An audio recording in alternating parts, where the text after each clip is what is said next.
भगवान शिव के अंश हनुमान अमर अजर बताए गए हैं। कलयुग में इनकी पूजा अर्चना फलदायक बताई गई है। वायुदेव, पवन पुत्र और मां अंजनी के पुत्र हनुमान बाल्यकाल में अत्यंत शरारती थे। कहा जाता है कि अंजना एक अप्सरा थी और किसी अपराधवश उन्हें ऋषि दुर्वासा से शाप मिला।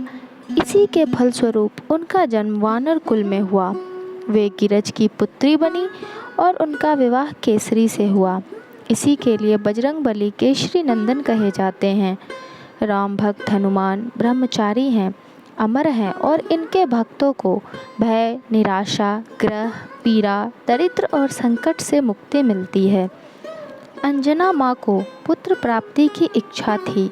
उसी काल में अयोध्या के राजा दशरथ भी पुत्रों की प्राप्ति के लिए यज्ञ करवा रहे थे, जिनमें से उत्पन्न हुए फल के 3 रानियों ने खाया, लेकिन यज्ञोत्पत्ति से निकला एक फल पक्षी ले उड़ा।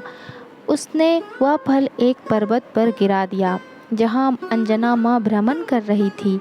महादेव की प्रेरणा से उन्होंने उस फल को खाया, जिससे हनुमान जी का जन्म हुआ। इसी कारण बजरंगबली भरत संभई कहे जाते हैं। भूख लगने पर एक बार बाल हनुमान सूर्य को फल समझ बैठे और उसे निगलने उड़ चले। तब राहु ने इंद्र से सहायता मांगी। देवेंद्र ने बाल हनुमान के विराट स्वरूप पर प्रहार किया और वह मूर्छित होकर धरा पर आ गिरे।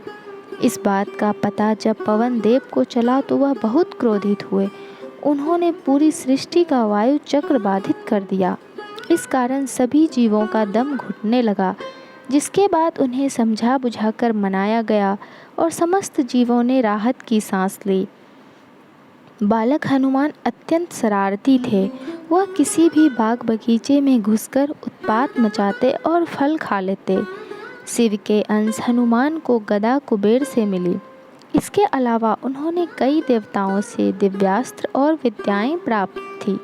उत्सुकता और चंचलतावश बाल हनुमान ऋषियों को खूब सताते। कभी वह उनकी लंगोट फाड़ देते तो कभी कमंडल का पानी गिराकर भाग जाते। एक बार अंगिरा और भृंग वंश के ऋषि तपस्या कर रहे थे, तब हनुमान ने उन्हें भी सताया।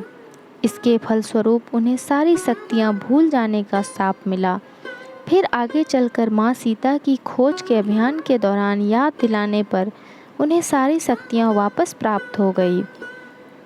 वीर हनुमान ब्रह्मचारी हैं, लेकिन रावण राम युद्ध के समय हनुमान का सामना पाताल लोक में मकरध्वज से हुआ।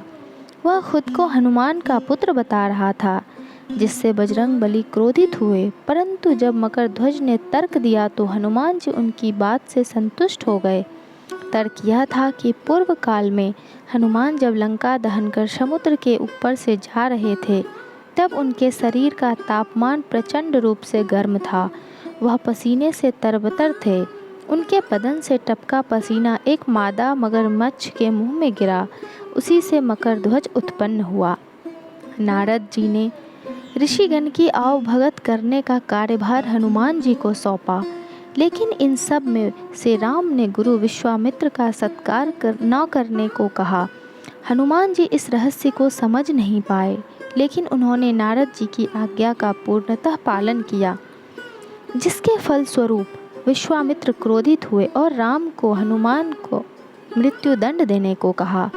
गुरु की आज्ञा से विवश राम अपने प्रिय हनुमान पर प्रहार करना शुरू करते हैं, लेकिन नारद जी ने कहा था कि हनुमान आप चिंता मुक्त होकर राम नाम का जाप करें, कुछ नहीं होगा। हनुमान जी ने इस आज्ञा का भी पालन किया। तब राम के ब्रह्मास्त्र समेत सारे अस्त्र विफल हो गए। यह सब देखकर गुरु विश्वामित्र ने राम से इस घटना का विस्तारण जाना और अंत में हनुमान जी पर से अपना क्रोध समाप्त हो गया और उन्होंने अपना आदेश वापस ले लिया।